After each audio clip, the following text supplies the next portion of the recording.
নমস্কার সবাইকে, কি অবস্থা সবার? আশা করি সবাই অনেক ভালো আছেন। আমি মধু। আজ হুট করেই মনে হলো আপনাদের সাথে মনের খুব ছোট কিন্তু ভীষণ একটা দামি কথা শেয়ার করি। আজকে পাশে থাকার অভিনয় আর মানুষের স্বার্থপরতা নিয়ে খুব বাস্তব একটা কথা বলি ভাই। আমাদের জীবনে যখন কোনো বিপদ আসে, মনটা যখন হুট করেই খারাপ হয়ে যায় বা পকেটের অবস্থা যখন একদম তলানিতে গিয়ে ঠেকে, তখন আমরা খুব স্বাভাবিকভাবেই আমাদের চেনা কিছু মানুষের কথা ভাবি।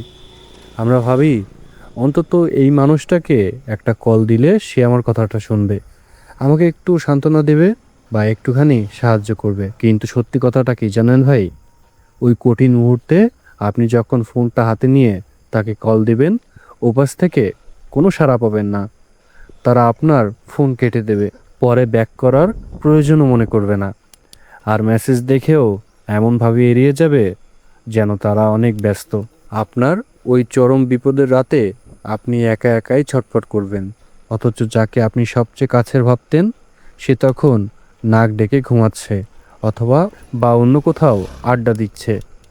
আপনার চোখের জলের বা আপনার অসহায়ত্বের কোনো মূল্যই তাদের কাছে নেই। সবচেয়ে বেশি কষ্ট তখনই হয় ভাই, যখন বিপদ কেটে যাওয়ার পর তারা আপনাকে এমন একটা মেসেজ দেয়, আরে ভাই সরি, খেয়াল করিনি, বা অনেক ব্যস্ত ছিলাম রে। এই সস্তা অজুহাতগুলো শুনলে বুকটা ভেঙে যায়। তখন পরিষ্কার বোঝা যায় এই দুনিয়ায় বিপদের সময় আসলে কেউই পাশে থাকে না। কিন্তু গল্পের আসল মোড়টা কোথায় জানেন ভাই? আপনার এই কঠিন সময়টা কিন্তু সারা জীবন থাকবে না।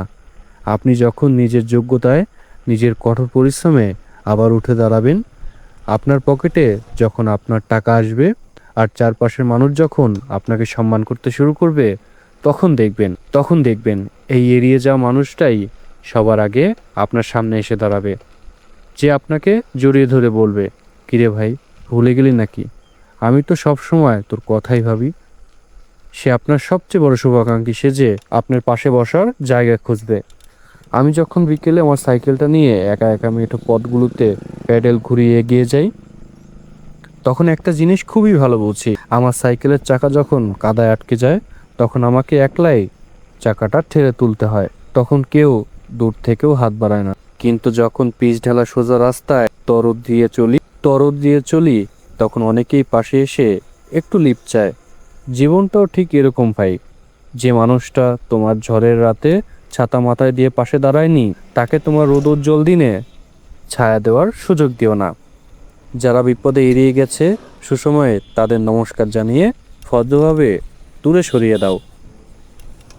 নিজের স্বপ্নকে ভালোবাসো, নিজের জেদটাকে বাঁচিয়ে রাখো, আর প্রতিদিন পাগলের মতো খাটুনি খাটো।